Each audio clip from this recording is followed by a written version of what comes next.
Again. Okay, 1, 2, 3. Moeka.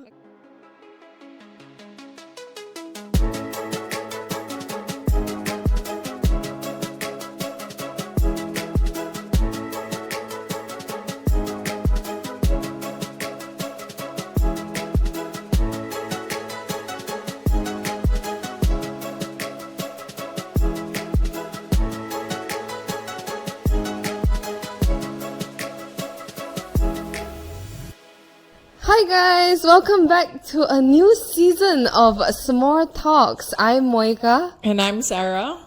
and welcome back.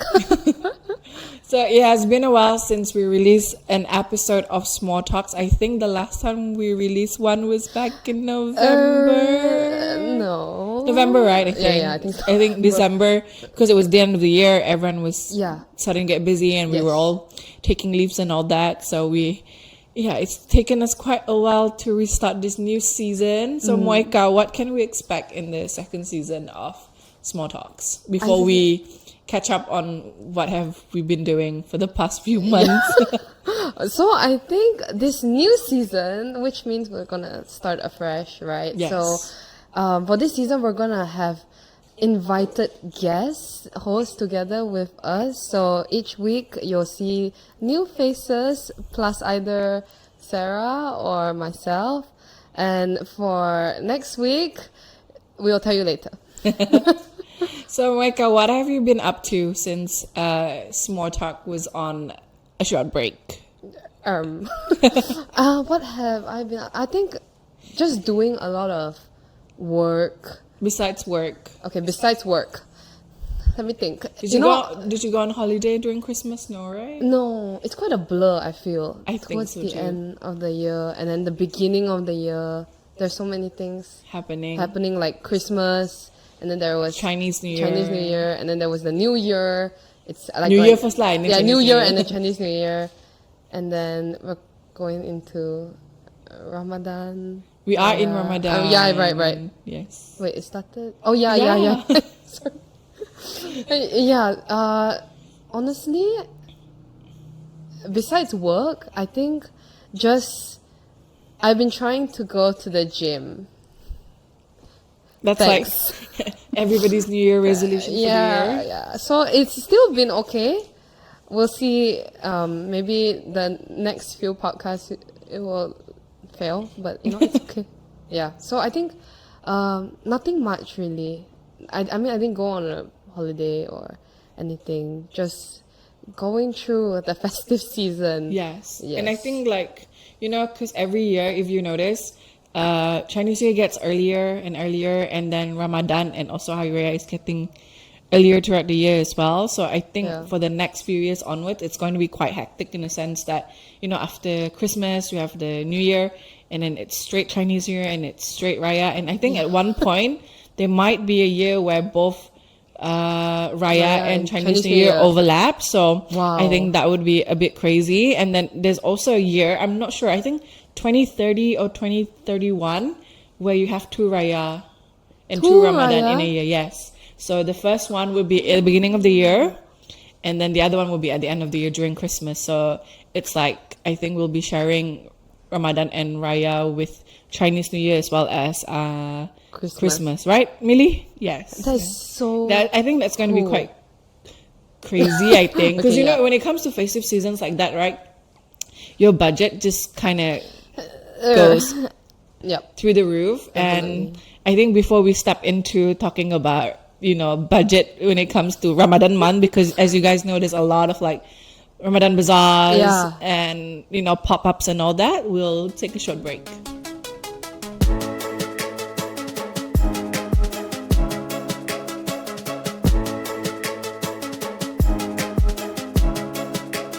And we're back. So Moeka, just now we were talking about budget and bazaars and Ramadan. pop-up and festivities. So have you been to any Ramadan bazaar this year? I've been to the bazaar before it opened. Okay. Oh yeah, because you did quite a fair bit of like some preparation videos, right? Yeah. Okay, but have you been to the actual bazaar after that? Not exactly, but like You've seen videos of, Unji and Bob going to Going the to bazaar. Bazaar. And Millie as well. Yeah. Okay, before we forget, Millie is a new addition to our team, and then she's actually going to be our guest for next week, so you guys will meet her. Surprise. I've only been to the bazaar at Kubaria. Okay. So Kubaria. Kubaria, you know, the one near the wet market? Yeah. I've only been there. I haven't really explored to MBKS ones at Okay. Stutong or even the one in Satok itself proper, because I feel like those areas are very congested, Yeah. especially if you want to go and buy during peak hours.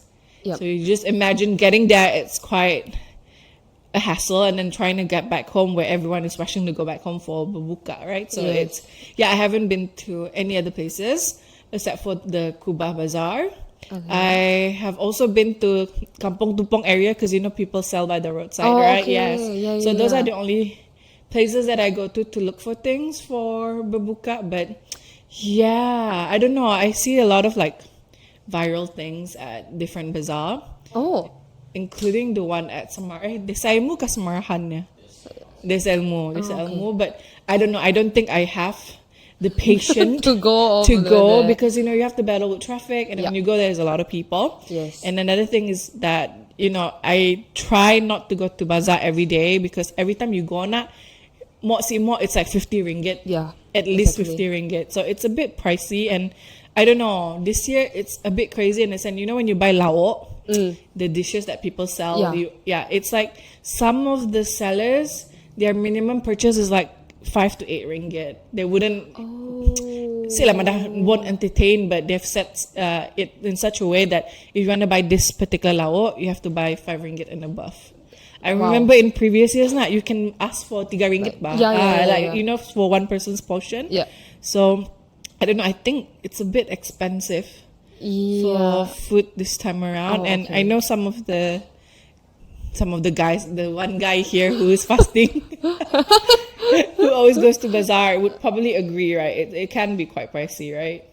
And even if you buy nasi campur, it's like at least 12 ringgit. 12? 12 ringgit, correct? Yeah, 12 ringgit. Wow. So I think it's really, really insane, Wow. like the prices and all that. So I tried to cook, Oh, but okay. it's so tiring. And then, it's, I don't know. I feel like it's very expensive. Belum gate talking about, you know, people taking orders for cookies and cake lapis. I think it's equally as expensive as insane as well. Yeah. I don't know. What did you do for Chinese Day? Did you bake cookies or and cakes, or did you just purchase? Purchase definitely. Even the Chinese New Year cookies and whatever cakes or whatever it was crazy this year. I was like, I'm okay. I've eaten pineapple tarts because pineapple tarts was like A favorite, right? favorite, Yes. yeah. Since I was very young, I still remember my mom would buy it for like 23 or something like that. Or like a small tub, Yeah, right? yeah. And that was already very expensive, and that was like a delicacy. But now it can go up to like 50 plus. And it's the same amount.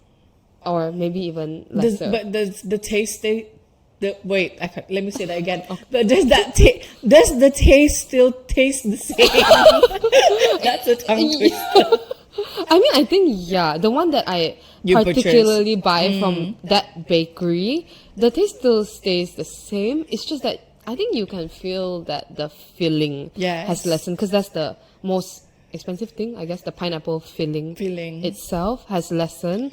So that is a bit annoying, but I guess because of this economy. I think so, because yesterday I interviewed like a few home-based bakers, and they all said that, you know, ingredients are really expensive, especially eggs. Yeah. So as you know, especially macam cake lapis, right? Sometimes the cake, they could use up to 20 yellow egg yolks. Ooh. And then the white yolks, you don't use it for anything. So I think, you know, when you look at how people do this, especially home-based, right, because they're a small enterprise, they really have to balance their costs and also how much they charge their clients. Yes. And I find it quite, it's tough because, you know, you can only break so much, you know, break even, not that much. So I think it's quite sad. And I don't know, this year, last year I told my boss that I was going to be baking, but You know, sometimes it's time consuming, especially when it comes to cake lapis that has like what, layers. 15 and 20 layers. I mean, when you first started the first 5 layers, maybe semangat lagi lah, you can do it. And then after that, have you baked cake lapis before? yes, but I help my mom. Okay, I wouldn't dare to do it myself because, you know, it involves so much ingredients and these ingredients are really expensive. So if you put the wrong ingredient or you stir it the wrong way and it doesn't become a certain consistency, it could be wasteful. So usually I just assist my mom. She would make the batter, correct? Yeah, batter, yeah. Batter. And then I'll help the layer lah. But usually there will be a few layers where it's a bit too thick or it's a bit too burned. Because when it comes to baking cakes and cookies, especially cookies in particular, when you first put it in the oven, right, it'll take longer because the oven is not as hot. So maybe the first batch, it'll take about 25 minutes. And then towards the end, right, it'll be like 10 minutes or 8 minutes. And then, so usually by the end of the batch, right, my cookies are always a bit burnt. It's okay, it's nice. Burnt cookies are... It depends though, but ugly ba. So usually my mom doesn't want to serve the burnt cookies. Yeah, okay, makes sense. Yeah. So this year, I don't know. I feel like I want to do certain cookies. Okay. Because I think one of my favorite is cornflake cookies. Oh, okay. That's quite easy. Those right? are quite easy to make. And then biscuit chin chin, you know, the ring one. It's literally a ring. It's a ring? Yes. That Biscuit tastes chin chin. like... Chin chin means ring ba. So it's just a ring-shaped cookie? Yes, ring-shaped cookie. Okay. Probably that. And then one of my favorite other things to do is popiah seaweed. Oh, yes. I love that. Like, so easy to make. But I hate cutting them. Can you have to cut them like kecil-kecil. Yeah. So... yeah, and frying them sometimes because it's the same principle as baking the cake or the cookies. The oil gets hot. Yeah, so towards the end, it's always browner or tanner than the ones in the beginning. Yeah. So yeah, I mean, I saw a few of my friends who are selling cookies and cakes, but I feel like as much as I want to help them, it's just too pricey. Yeah. I mean, what do you guys think? Would you sacrifice a bit of your budget to help a friend out, or... I know it's not nice to ask for discount, but so... Yes, exactly. Unless they, like give it to you and stuff like that. Offer. Yeah, it's. I mean, like during Chinese New Year, I had a lot of friends that are selling. Yeah, like doing their own home business, baking cookies and stuff.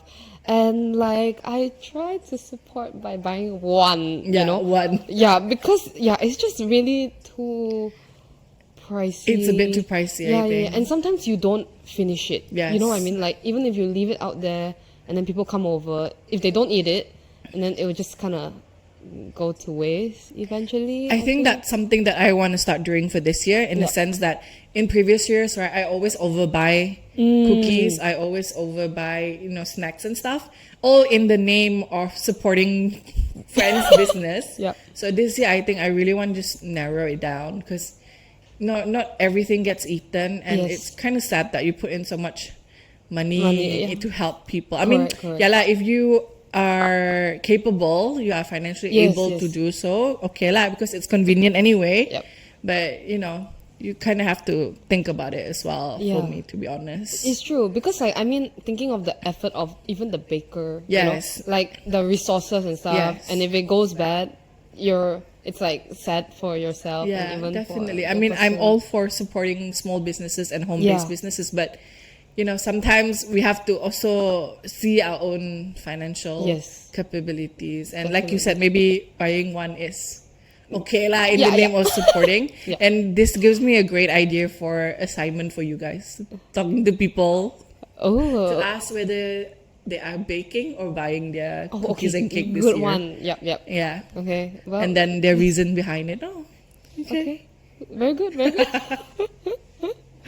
All right. Yeah, so with that said, we'll just go on a short break.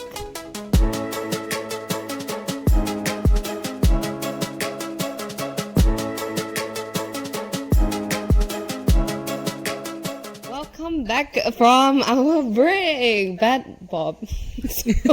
Sorry, guys, Bob was being very naughty.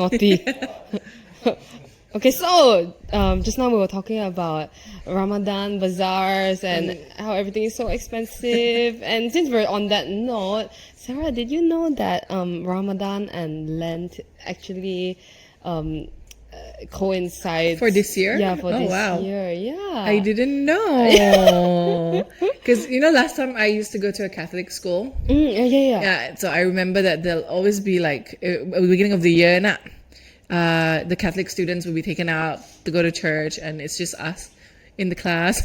Oh wow. Yeah, they did do that. Oh, they joined the mass. Yeah, I mean, I saw your video Yeah. for the mass, and there were prefects, Students. Yes, the students. Century Yeah, Star Century Star students. students. Yeah. What is Lent all about, Moeka? Yeah, so I think Lent, to put it simply, is basically a time of like fasting, praying, repentance, and giving to like charity. During bit this, similar 40 like days. what Yes, we do for exactly, Ramadan, right? exactly. Yeah. So, but for the Christian like side, it's more to like because Jesus was In the desert, wilderness right? for 40 days. Yes. So it's kind of like in line with that.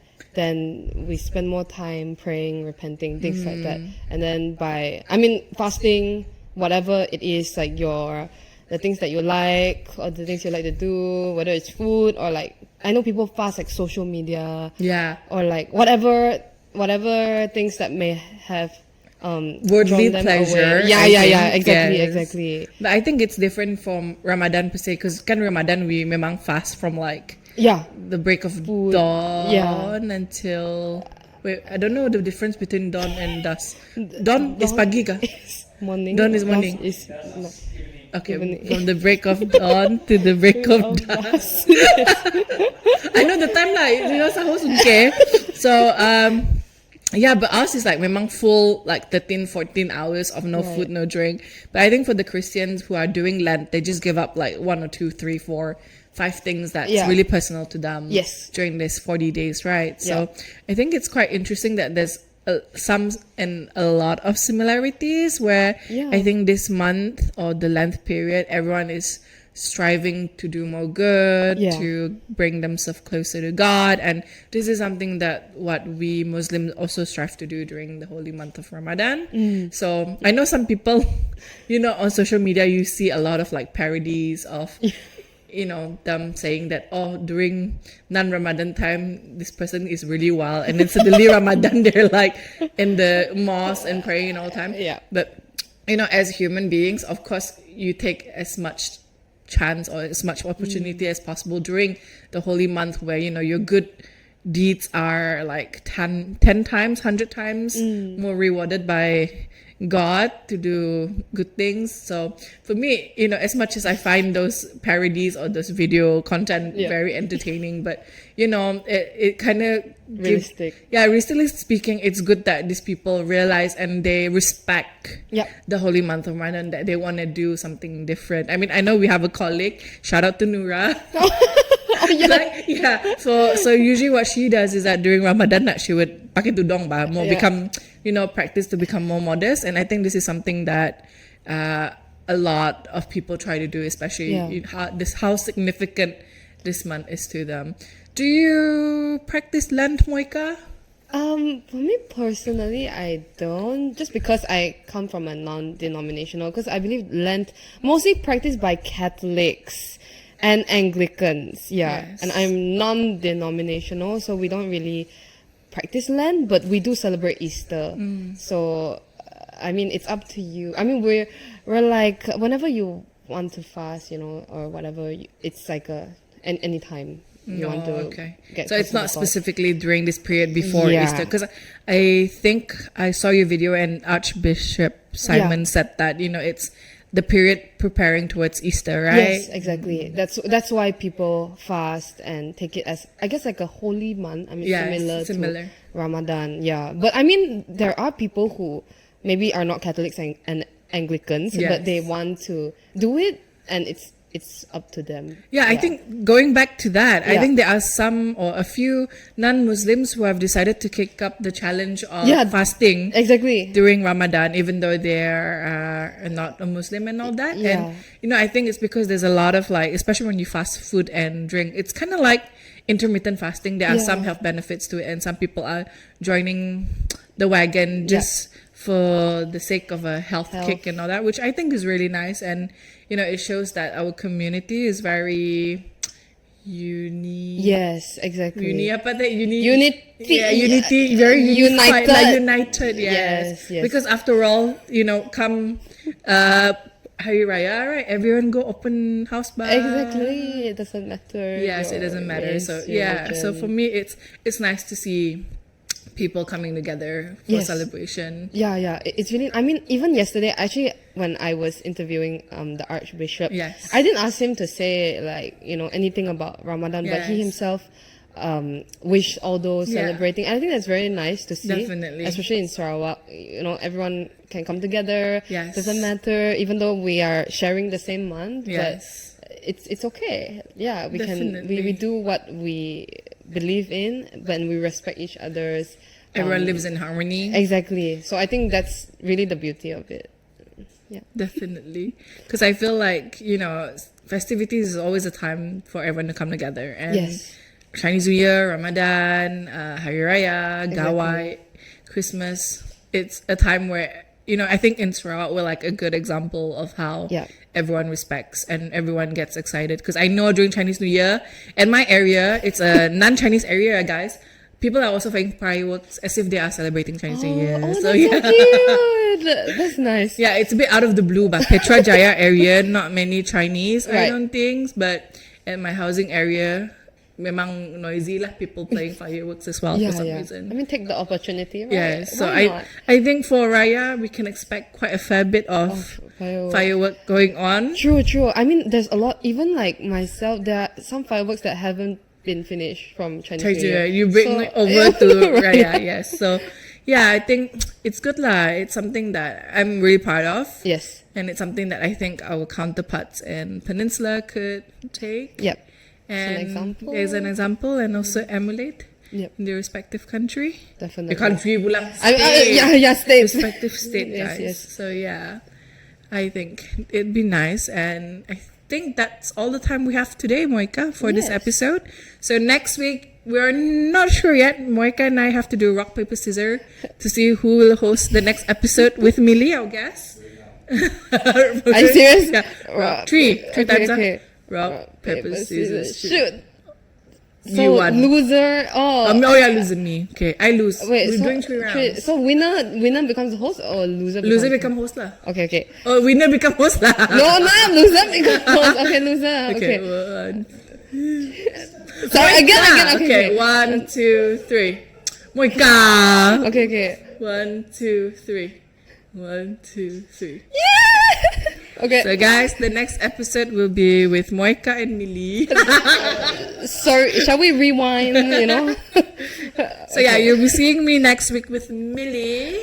I'll be behind. Yeah, Moeka will be working the camera and lights. Yeah. Okay. Put her to labor. No problem. All right, thank you guys. See you guys next week. Bye.